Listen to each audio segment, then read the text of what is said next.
చేతిలో చిల్లి గవ్వలేదు, ఒడిలో కొడుకు మృతదేహంతో శ్మశాన వాటికలో దిక్కుచేసిన స్థితిలో ఓ నిరుపేద తండ్రి.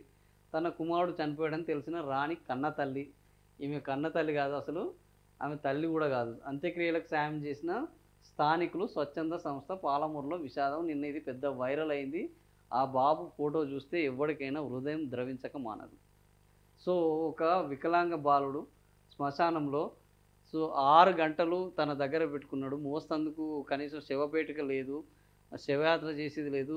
భుజాన వేసుకొని శ్మశానవాసుకి పోతే ఆ పిల్లగాని కింద వండలు పట్టలేక, ఆ శ్మశానం తీయలేక, ఇది ఎక్కడ జరిగింది? ఇంత దారుణమైన అమానవీయమైన సంఘటన ఎక్కడ జరిగిందంటే మన ముఖ్యమంత్రి గారి ఉమ్మడి మహబూబ్ నగర్ జిల్లాలో జరిగింది. ముఖ్యమంత్రి గారు సిగ్గుపడాలి వాస్తవానికి. ఇట్లాంటి పరిస్థితి ముఖ్యమంత్రిగా ఉన్నప్పటికీ తన ఉమ్మడి జిల్లా నుంచి ఇట్లాంటివి జరుగుతున్నప్పుడు ఒక విద్యా వ్యవస్థ అక్కడ బాగుండదు. కూలిపోతున్న భవనాలు ఉన్నాయి, పట్టించుకోవడంటే పట్టించుకోరు. పేగు తెంచుకొని పుట్టిన కుమారుడినే భారం అనుకుందా తల్లి. ఇంకా ఈ తల్లులు ఇట్లనే తయారయ్యారు ఈ మధ్య. తల్లులు కానే కాదు వాళ్ళు. దివ్యాంగుడైన ఆ బాలుడు పాపం, దివ్యాంగుడు ఏ దిక్కు లేక ఆదరణ కరువై పట్టడన్నం దొరకక ఆకలికి తాళలేక శుష్కించి చివరకు ప్రాణాలు వదిలితే ఎంత శుష్కించాడు అనేది చూస్తే మనకు అర్థమవుతుంది. అసలు ఇట్లాంటి ఈ శుష్కించడానికి, ఈ పరిస్థితి రావడానికి కారకులు ఎవరైతే ఉన్నారో వాళ్ళని ఏం చేసినా తప్పులేదు. ఇట్లాంటి తల్లుని కూడా ఏం చేసినా తప్పులేదు. బిడ్డ మృతదేహాన్ని చూసేందుకు కూడా రాలేదు ఆ తల్లి. ఈ అమానవీయ ఘటన నారాయణపేట జిల్లాలో వెలుగు చూసింది. ఎక్కడ? ఇది ముఖ్యమంత్రి ఉమ్మడి నియోజకవర్గము మహబూబ్ నగరు నారాయణపేటలో వెలుగు చూసింది. మన ముఖ్యమంత్రి గారు అనేక విషయాల మీద స్పందిస్తారు, కానీ ఇట్లాంటి ఒక హృదయ విదారకమైన ఈ దాన్ని చూస్తే ఎవరికైనా గుండెలు అవిసిపోతాయి.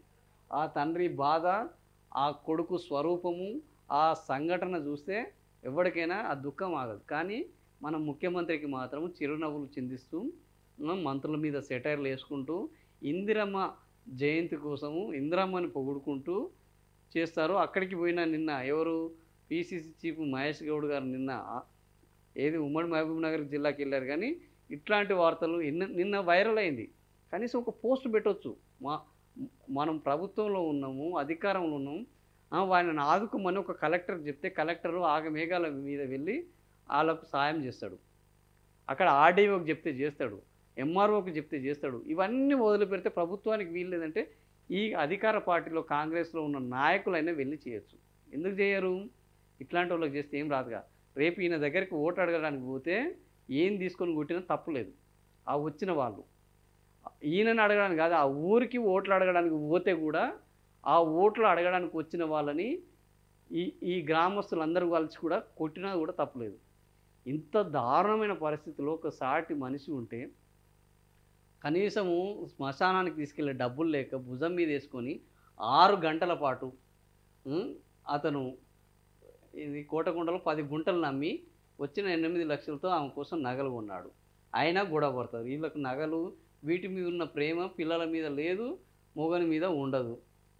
సంకనెత్తుకొని ఇంట్లో నుంచి వెళ్ళిపోయింది. దివ్యాంగునైన హరీష్ను వదిలేసి, దివ్యాంగులు మనకు పనికిరారు, మనకు అంత బ్రహ్మాండంగా ఉన్నోళ్ళే పనికొస్తారు, వదిలేసి తనను వదిలివేయడంతో అతను బాలరాజు మద్యానికి బానిస అయిపోయాడు. హరీష్ కోసం పింఛను ప్రయత్నాలను మానుకొని తనకు ప్రతి నెల వచ్చే కాస్త వేతన డబ్బులను కూడా తాగుడుకు తగిలేశాడు. దీంతో పూట గడవడం కూడా కష్టమైపోయింది.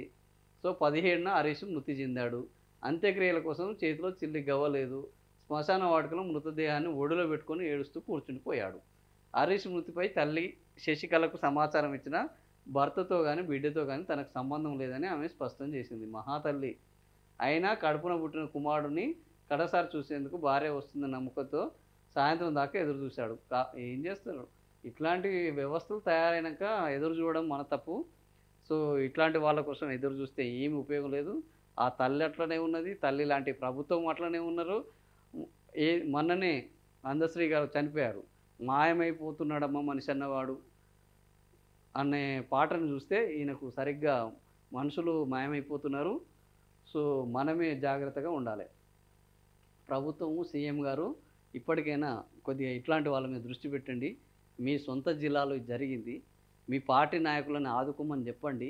ఇట్లాంటి సంఘటనలు జరిగినప్పుడు స్వచ్ఛందంగా ముందుకు రమ్మని, ఒక మానవత్వాన్ని మీరు అందశ్రీకి స్మృతివనం ఏర్పాటు చేస్తే కాదు, అందశ్రీ ఆశయాలను అమలు చేస్తే, మానవత్వాన్ని ప్రదర్శిస్తే అందశ్రీకి నిజమైన నివాళులు.